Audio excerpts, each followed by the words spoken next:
পূর্ণ প্রয়াস করে থাকি, কিন্তু এই স্বপ্ন পূরণ না হওয়ার পরিস্থিতিতে আমরা ভেঙে পড়ি, ছিন্ন বিচ্ছিন্ন হই। আর তারপরই বোঝা আমরা আগামী প্রজন্মের ওপর রীতিমতো চাপিয়ে দিই। আমরা এটাই মনে করি যে আমরা যেটা হতে পারিনি সেটা আমাদের সন্তান অবশ্যই হবে।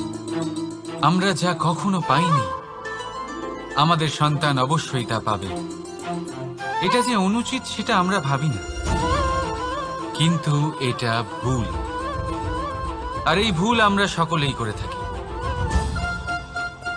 সন্তান প্রকৃতি আর পরমাত্মার আশীর্বাদ।